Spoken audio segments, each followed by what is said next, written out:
certification, grading, etc. And that is something that we seem to be working with leaps and bounds. But when it comes to Saudi Arabia, how and where do we stand right now and what really needs to be done? Mirabai, let me start with you first. Mr. Bansali, hi. Hi. The first question is to you.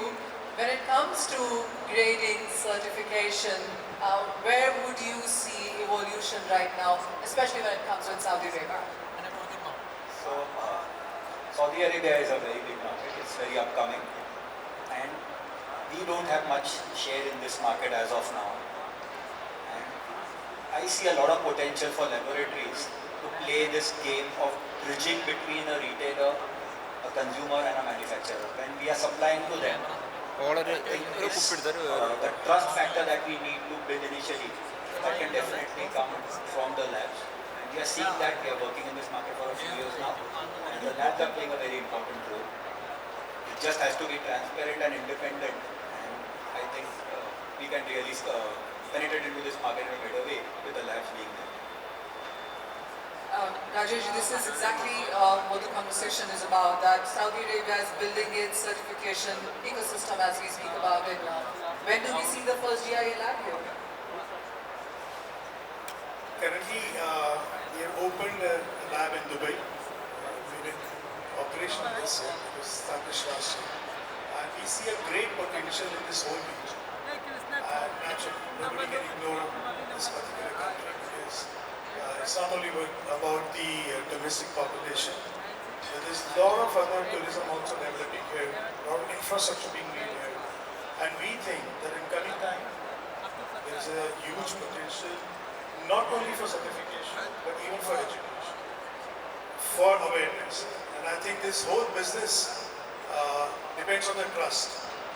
And as we have been listening in all our earlier panel discussion also, it looks like the trust is the new currency now which everybody should have in the wallet. So I think when it comes to trust building, JI will always lead from the front. So we should see some developments here soon. It's very vague when you say some developments. What is the barrier really? We believe in strong fundamentals. We believe in research. We believe in taking step by step, first understanding.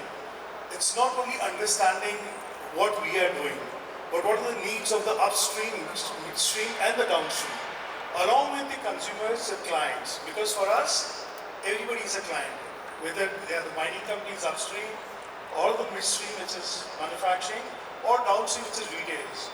And for that, we need time. You can tell it, you can say that we are slow, but that's okay with us. No, I'm not saying anything like that. I buy your point when you say there is research that is important, and this is an economy which is just about opening up right now. Shah, this one is to you then. What is it that Saudi Arabia is ready for, is what would you say, whether it comes to technology, whether it comes to adaptability, or is cost a thing really? So, the way I look at it is that the intent is definitely there, right? And that has been established in by the previous speakers as well. We had the VSP program, I think they refer to that. They refer to the economic zones also, etc., the whole ecosystem. So I think the intent to be proactive from the Saudi government's side has already been established. Now, what problem we're looking at, right? From a lab technology perspective. I was just reading something on the fly today, so which mentioned some of the fraudulent inscriptions. I think Mr. Rajesh ji would be aware of this, which was discovered recently in GIS lab. And I think that's why they're saying that they're slow, but they're extremely good, by the way. So this shows the potential of lab technology upgradations, etc. Right? And now, what are the potential solutions that we could look at it from a lab technology perspective? So there are two solutions that come to my mind. First solution is that which is more viable is something called as the public key, private key concept, right? Which is already there in cryptography, right?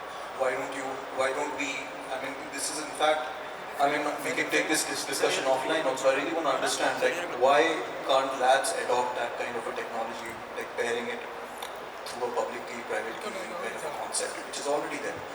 Another is, of course, you know, like which everyone, most of you would be knowing, which is the blockchain-based recording of transactions. I think that also steps beyond just grading, where it's also catering to, you know, the supply chain concerns of the industry at large, right? And also addressing now the other panelists, which is Chanduji and Mr. Aditya, and of course in the first panel also we spoke about understanding consumers, right? Consumers also want to know if the jewelry was sourced responsibly these days, right? So blockchain has the capability to address that, right? So these are two immediate milestones that lab technologists can adopt, and I think Saudi can definitely do that. Have they done that? Yes. You look at what Sama has done with to the banking industry. Just today I was reading news that Sama, like retail payments over here, 79% is online. It's cashless. So this is a proof of concept, right? Like Sama, if Sama has done that, so that means definitely Saudi is ready to adopt and to, you know, get best-in-class systems over here. Yeah. All right. Chirag, let's get in your pitch as well for Saudi Arabia as a young lab company. What is it that you're looking at into the market and how are you approaching it? Sure. Good evening, everyone, and thank you, GJPC, and all the institutions and individuals who come up with this wonderful event to begin with. Good question. I think, as the gentleman mentioned, that everybody's been of one single opinion of this market being the next big thing. With the Gem Lab standpoint, I see a few challenges because Gem Lab is not unlike a hallmarking laboratory for gold where everything is automated. The Gem Lab is up to a great extent still semi-automated. Everything that happens in terms of grading for color or clarity is still not AI driven or robotic for that matter. So we still have an individual gemologist who takes a certain call at a certain point, right? And then comes the next question is the consumer awareness. The third is how the government perceives this. So there are very few places where there are umbrella agencies that bring nomenclature to an industry like this. Right? There is Dubai which says you need a ILAC certification or an accreditation for a laboratory, which is amazing because then you know what kind of players are there in the market. There's Japan, which is an amazing example for over a couple of decades where they have created their own standards to say how a gem lab should operate and under what standards, versus a lot of other markets where it's still the wild west. So yeah, I think what Neerav also mentioned, that yes, there is a need. It is going to bridge the gap between the supply and the retail and bring much more transparency. But I think once we get into this and understand the legalities and understand how it's going to be operated and controlled by umbrella agencies, is what will define the next steps. Turn to you then, and what is your sense on accessibility, affordability, or partnering with the lab? How do you look at this segment growing? See, role of laboratory, I'm seeing from another perspective. Role of a laboratory for a country like Saudi Arabia is not only giving trust to their customer, but I would say it should earn the trust of the whole world. We should remember Saudi Arabia has millions of visitors every year. They are also buying jewelry from here. They are taking your certificate, your jewelry all around the world. So this is the best opportunity for this country to earn the trust of the world and get the fame around the world by having a laboratory standard of Saudi Arabia especially. If we develop a laboratory which has got strong standards in Saudi Arabia, it will earn a big trust, which is not possible in every country around the world. So that is my perspective, and I think that would be my target to although I'm running a lab in India for last 30 years, but the Gulf Gem Lab started in Dubai only 6 years back, and with the expertise and with the knowledge from childhood which we had in Delhi, in the family, from the childhood you see stones, so you don't need to have too much of formal knowledge, but still, so we get all that together and I put into this, so that this laboratory is born in UAE, and now I want to take it to Saudi Arabia also, and my target is, as I told you, this is a great opportunity for the country. So how do you look at partnering here? Are you looking at partnering or are you looking at opening it here? And how would you look at the accessibility of the market overall? See, my plan is partnering. Of course, we will need to partner, but I'm planning that if we can, because the main concern here today, we are at GJPC, we are representing India. So the main role, what I'm looking at is how to make it beneficial for the exporters from India. And it is a two-way issue. First is make it easier for Indian manufacturer for this entering this market. Second, make the customs of this country help them to get the right product in. And the third thing which will benefit both is cut down the time. So if we can set up standards, make a partnership with Saudi government, set up the rules and put your laboratory in India, I want to join the facilities of VFS and FedEx together. What FedEx is doing, if you are booking a shipment today from China, they will pre-clear it in country before it arrives. So we will pre-clear your shipment within India before it arrives Saudi. It is already pre-approved. So it will be easy when customs will know, okay, Gulf Jam Lab is our partner and they have already cleared it, so they will take just 24 hours to clear it. These are the things we have to plan according to the country. We cannot go by one standard rule for all over the world, and this is possible only with a private lab, a corporate structure like GIA. It will be very difficult to change the rules or set up new rules for them. You want to respond to that? Rita, what is your sense? How are you looking at, I mean, as Charles mentioned, there are some challenges here. There will be need for a lot of work to be done. How are you looking at India entering this market and entering this market with certification? As GJPC is putting up this show over here, the intent is very clear that India has to take a larger share in this market. And right now, I think the trust that we need to earn from the retailers over here, if we are supplying to them and compared to what they're getting from others, definitely we need a lab, especially in the diamond space. Gold, hallmark, it's very simple to do. And right now when a customer says, okay, I want a VVS quality jewelry, and if I give a price and he's getting somewhere cheaper, but it's uncertified, then definitely we're not giving him the right product. It's not apple to apple. But when he says that, okay, I want a GI certified or SGL certified jewelry, and then we are putting the price, and when the product reaches over here, then there is no dispute later on. Like he said, it's pre-cleared. So if I've certified it as SGL in India, it doesn't matter if the lab is over here or is there, but we need a lab to really bridge that gap initially to make a dent. And also when the retailers are selling to the consumers, they can also sell with the same confidence that it is a certified jewelry, is this certified, the lab is GIA or whatever. Consumers also have a lot of confidence. Right now it's the market that India used to be before, like 20, 30 years, when everybody would call anything super deluxe and God knows what people were selling. But with the labs coming in with IGI, GI all playing this role, the Indian market has developed much faster and there is a lot of transparency. So that opportunity lies over here, and we need the labs to be just the thing that the standard has to be very, very well defined, that every lab is given the same standard, and it has to be a very independent body. So the transparency is real transparent, and it's not just for the namesake, or every lab is also trying to undercut each other by offering any price and any certification. So if the government is involved and the standards are well set and the labs agree to some standards, it would definitely help grow in this market and for Indians to penetrate this market in a much faster and a better way. Rajesh, what is your sense? What is the ideal way to get into this market? I mean, you really laid out a very comprehensive plan here. How are you approaching this? See, with us, we are very much clear. We are anchored with three words.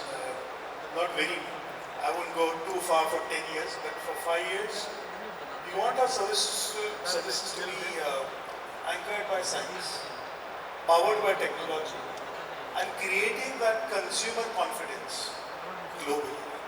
That trust factor has to be there. As Neil said, like every lab is trying to cut corners and trying to give some discounts or whatever it is. But I can proudly say GI is not like that. We don't do that actually. Somebody who is giving us 10,000 stones or somebody is giving us just one stone. For us, the price is going to be the same. The service, because we feel that each and every diamond is unique, right? Each and every diamond takes the same effort, whether I do 10,000 or one stone. So my service charge has to be according to the quality of the service what I do. That's very important for us. Naturally, there has been discussion about jewelry also. We have just recently launched. Again, as I said, we are slow. We are very late in jewelry. But I can tell you one thing that I was from my background, I have been a hardcore manufacturer.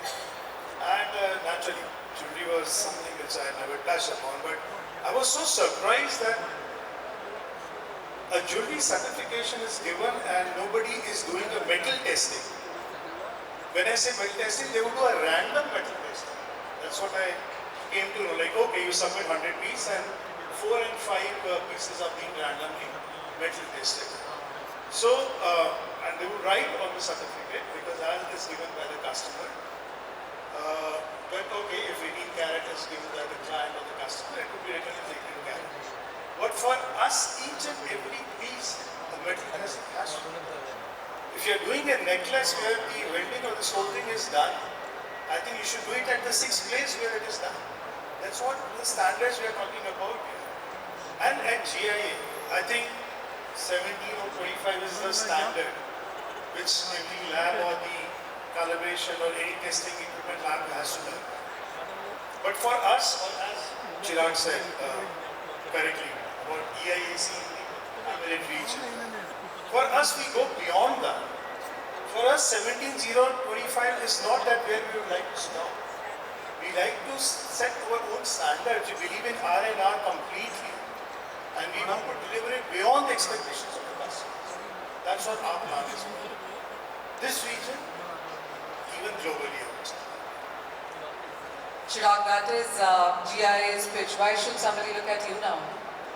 Right, so he rightly mentioned 17025 is a standard, which is what EAC wants us to follow, but in a lot of cases we are way beyond that because as a lab, we don't have a software product. So Tushar, if you want to look into it, by the way, none of the labs have a software product that somebody can cater to. So we all have ended up having our own software products for that matter. And food for thought, a government-private partnership in a segment like this would be ideal for that matter. Because that brings in a lot of confidence for the consumer. That brings in a lot of control at the laboratory level when it comes to standards, specifically keeping the point of human intervention, as I mentioned. Legalities would be the only next challenge in terms of getting the lab up and running and going out to the consumer.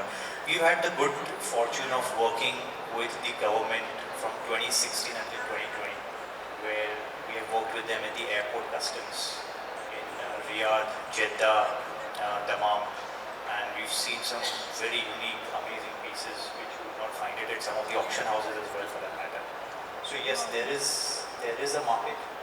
There is a consumer, there is a demand, there is a proactive customer base as well because part of that exercise that we did between 2016 and 2020, we were also at some of the malls talking to consumers and they were inquisitive. They were like, what is this? How can we get the authenticity? How can we guarantee we're buying the right stuff? So yes, if there are laboratories who will start catering to the industry over here, there's a lot more than we have. Tushar, coming on the consumer awareness and consumer education part of it, and these are two very different things. Yeah, like, see, I think, you know, here the entire ecosystem needs to come along. Like, what do I mean, right? Like, now, so, Rajesh ji spoke about GIA having its own set of standards, right? Now, the entire ecosystem needs to, first of all, align themselves in terms of standard setting. I mean, I think just at lunch I was reading another article that GIA and IGI have different standards when it comes to grading diamonds, right? Like you guys follow 4Cs and IGI is not following 4Cs, right? Is that right, Chirag? I was just eating that on lunch and Very tough question to answer. Because this is going to be discussed in the Paris And conference. a very political one as well. Yeah. So no, but this is public. So Rajesh is in political. Why are you not answering this? Why are you asking Chirag this question when you have DI no, sitting I was asking him, and then he picked up the mic. So I thought, okay. No, I couldn't control my emotions on that. So what I'm trying to say is, first of all, just aligning on standards, right? Number one. Number two is delivering those standards. So retailers over here really have to do the last mile delivery, right? And of course, lab testers have to then verify that. And I also think then the retailers have to take feedback and again deliver that feedback back to the standard setting bodies. So this is the self-enforcing loop, or shuffle, which is the Hindi version of success, like I like to call it at some time. So this is the approach I would, imagine that should be taken here in Saudi in terms of setting consumer awareness campaigns or educating the consumer. Yeah. Neerav, comment on this. For the longest time when I bought jewelry, I only needed to know that there was a certification and there was a hallmarking. Suddenly this whole thing about one, lot of certifiers and two different gradings of certifying. As Thang said, do they all need to align? So, like he said, there are different standards. Like he said, it's a very political question. Like he said and like he said. We need definitely we need a standard which has to be very similar. It's a human process, so there is going to be slight difference. But a lot of labs have very intentionally different standards. As a manufacturer, I'm facing that every time. When my customer orders a goods with me and he says, I want VVS, I will ask him which lab. And then I'll quote him the price. So it's not a very healthy thing. But still, we have a lab. It can't be like hallmarking that everybody will be exactly the same. But I'm sure that definitely we can all come to a very close number. And that is for the entire industry, retailers, manufacturers, the labs, all coming together and working towards it. Because if we don't, at some point, consumers will lose trust in us. There are many other products that are fighting for our business. And if somewhere we lose the trust of the consumers that labs are not reliable or they are giving different standards, then it will be a problem. So it is a very important point. We all need to come in closed room, discuss, debate, and come to some conclusion as needed. Alright, it's for closed rooms, it's not for the stage for sure. Yeah, not for sure. Alright. Ajay, what is your sense? We'll come back to Saudi Arabia, and of course, it does need certification, it does need consumer awareness as well, and all of us kind of agree that there's a lot of jewelry being talked about. We're talking about big numbers here. What is it that we're talking in sense of certification then? How soon, how much, how are you eyeing this market? How are you eyeing this market now? You're researching, you said, but this is a big market, it's opening up, you're here. It's indeed a big market, and naturally, I'm also visiting it for the first time, and I intend to come back again soon. So that itself explains the potential for us here. But at the same time, I would like to pick up something from all the panelists here and say that trust building is a priority today. We've been talking about disruptions. Disruptions are always good if they are towards a positivity. But if the disruption is happening because of the misinformation or some wrong news or rumors, then it's always very bad. So trust building is a process which is built step by step, brick by brick, and that's what we believe. Again, through research, through education. So it's all an ecosystem, as correctly said. It's not by one lab, or it cannot be by one association. It has to be a unified effort by everyone. Whether it comes to awareness, trust building, education, research, or even setting the standards, I think it has to be, and as the topic says, harmonizing. What is harmonizing?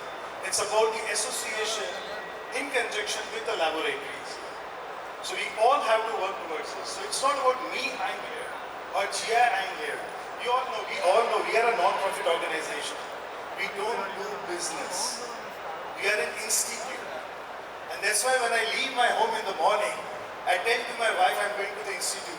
I never say I'm going to the office, because we believe actually eyeing anything or entering anywhere through education, through research work. We have got gemologists on the field. We have got doctorates back in California doing research and working for the consumer protection. For us, that's the priority. That's one of the pillars, how to protect the consumers. So again, coming back to the Saudi Arabia, and I see a good potential. I'm going to come back here soon. Chirag, slow, steady, but high tech and absolutely a lot of involvement, what you said. Yes, I think provenance is one of the things as Kunal mentioned will be very, very key in bringing this confidence out to consumers. Blockchain as a technology is something that app should explore, and I'm sure a lot of people are doing it.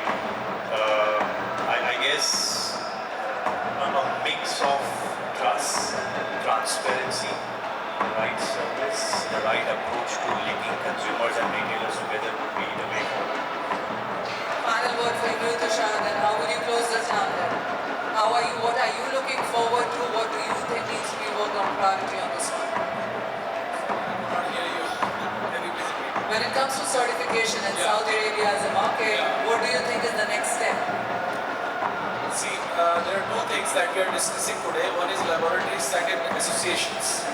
So I would say role of association and laboratory should go hand in hand, because association is the only way you can enforce the rules. You can create a strategy and apply it. So I would say we did this in Dubai, in Sharjah, in UAE. We created World Academy of Design, where we have a pool of 2,000 designers, and then we created a laboratory under it. So laboratory is giving courses, and we are having an association. We are connecting the designers, giving the rules, applying the rules, and bridging the gap with the manufacturers and designers by connecting them, giving them employment. So all these things can be very well, since Saudi Arabia is now, as we said in the instruction sheet, it's starting.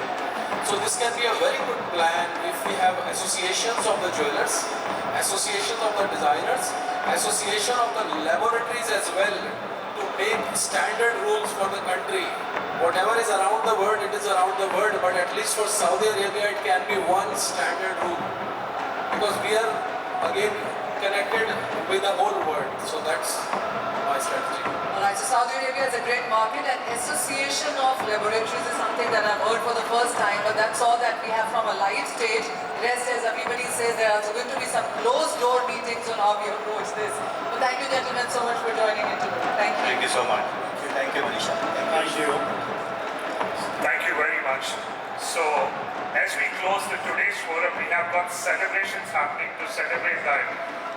Today's forum is ending up, so everybody's celebrating. Thank you very much for being here. I'd like to take a photo with the panelists. I would like to call upon Sri Farji, please, to come and give the honors for this, please.